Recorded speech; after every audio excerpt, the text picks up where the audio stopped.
And this video is the video entitled The Trip to the Moon.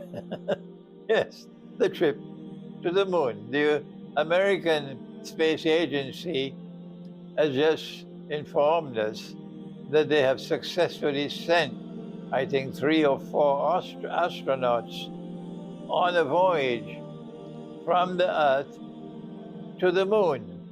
They did not land in the moon, but they were able to circle the moon and take photographs of the moon on this side as well as on the other side. And that they have now returned successfully and safely. So we first of all congratulate the United States of America, and we congratulate the Space Agency for this successful travel or journey to the moon. Having said that, while they have gone on this journey for scientific purposes, for purposes of knowledge concerning the moon and the atmosphere of the moon and so on, and take photographs of the moon, their work, their journey is critically important for us as well, for people who are students of the Quran. Because Allah has said, I think it is Surah Al-Qamar, بعد أعوذ بالله من الشيطان الرجيم. He says, number 1, اقتربت الساعة وشق القمر. That when the last hour draws close, at that time the moon would be broken. When the last hour draws close, the moon would be broken. I have understood this to be ayah mutashabiha, that this is not referring to any breaking up of the moon physically, but rather that the system of time created by Allah, sacred system of time, created by Allah at that time when He created the heavens and the earth. That system of sacred time is one in which the moon is centrally located. And this verse of the Quran in Surah Al-Qamar is informing us that in the end time, one of the very, very dangerous things which will happen when it says that the moon will be broken, it means by that the interpretation of the ta'wil is that the system of sacred time created by Allah, in which subhanahu wa ta'ala, in which the moon is centrally located, that system of time would be demolished. This is my view. And when we interpret the Quran, only Allah can confirm that an interpretation is correct. And so we must say, Allahu A'lam, Allah knows best. But as I have explained time and again in the past, even if we make a mistake when we interpret the Quran, we still get blessings, inshallah, for the effort that we have made. But if we make a mistake, tomorrow it'll be forgotten, go down the river of no return. But if an interpretation is correct, then that constitutes truth, and truth will prevail. The dogs can bark, but the caravan will keep on moving. Now then, the hadith, several hadiths of the Prophet ﷺ report that the Prophet ﷺ pointed his finger at the moon.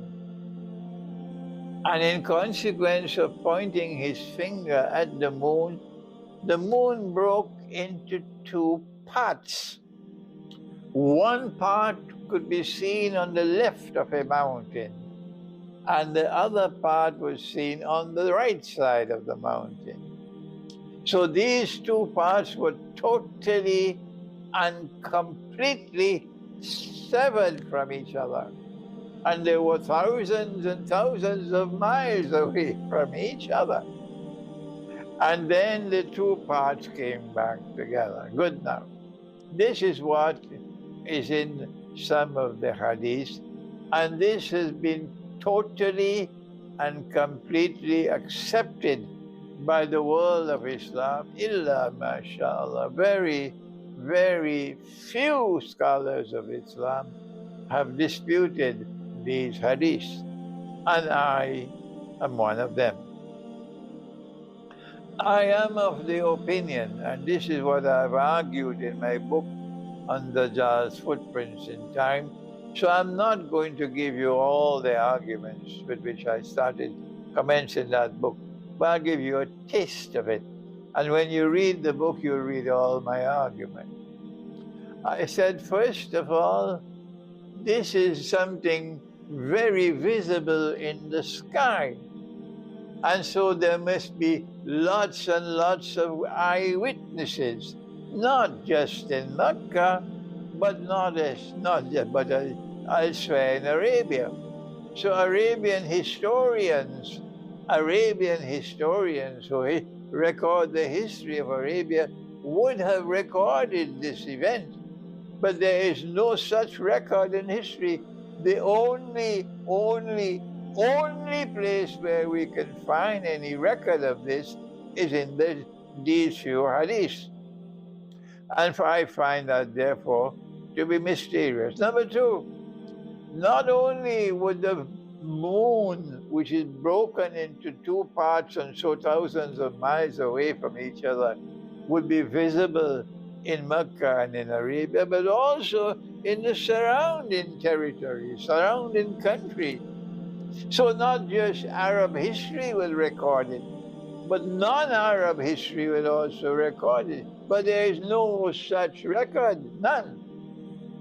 All that we have is some king in India, a Hindu king, declaring that he saw it. That's all. And I don't accept that as being valid. That is not evidence that is acceptable to me.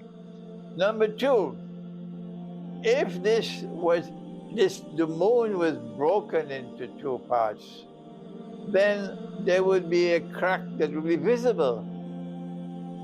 It would be a crack right around the moon because it was broken and then brought back together. If the Americans went up to the moon once before and took photographs, and if photographs of the moons can be taken from on Earth, up to this time we have no evidence of such a crack that is around the whole moon. None.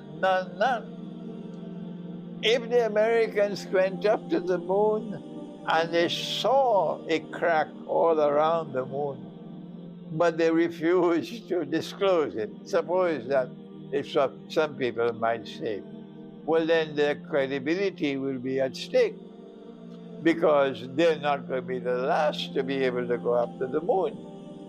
Now that they have gone up to the moon and circled to the moon, there will be other countries. India is on the way. India is already on the way to go up to the moon. China will want to do it. Russia will want to do it. Others will want to do it. And if they go up and they see a crack all around the moon, then NASA will be exposed of hiding information. That will destroy their credibility. But I don't think NASA will do such a thing.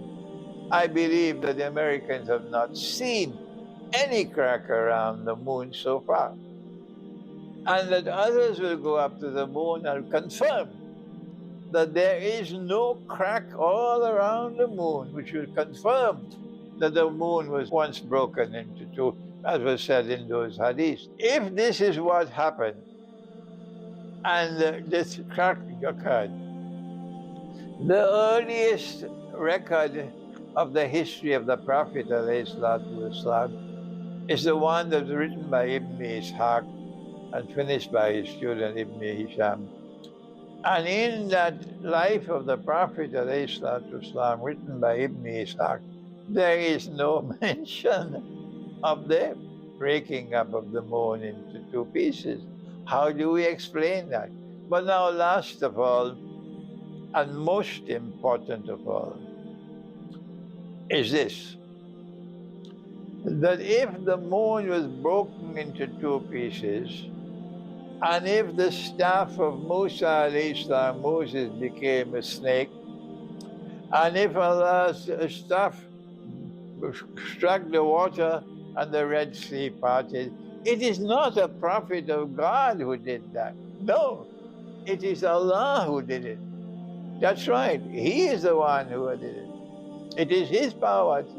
The miracle is performed using a prophet of Allah, but Allah is the one who allows it to happen. And this is why when the Prophet, Allah's blessings, arrived in Medina after the Hijrah, he found the Jews fasting on the day of Ashura. And he asked them, why are you fasting on this day? And the rabbis replied and they said, we are fasting on this day to commemorate that miracle, meaning the water parting is farakna bikum al-bahr, the Red Sea parting, and Banu Israel crossing safely, and Pharaoh and his army being drowned when they attempted to cross. And so the Israelite people fasted to commemorate that miracle. And the Prophet ﷺ said, we have a greater right to Moses than you. And he ordered that we should fast on that day to commemorate that miracle. This is the sunnah of the Prophet ﷺ. But the moon breaking into two parts is a far more spectacular miracle than the Red Sea parting. So how come nobody, not even Darul Uloom, nobody commemorates this miracle? That sounds strange, doesn't it? Every time a miracle takes place, Allah repeats it in the Quran several times. How come Allah makes no mention at all of this miracle in the Quran? And so the trip to the moon, which is the title of this video by the Americans, is important for us, because this trip of the moon will provide further confirmation that the ayah of the Quran in Surah Al-Qamar, اقتربت الساعة وانشق القمر, that when the last hour draws close, the moon will be broken, is an ayah mutashabiha, and it has to be interpreted. It is not an ayah muhkama, and I have interpreted it the way I have done. And this is all I have to say at this time. Please wait for my book, Dajjal's Footprints in Time, in which you will find more information on this subject. Thank you. Wassalamu alaikum wa rahmatullahi wa barakatuh.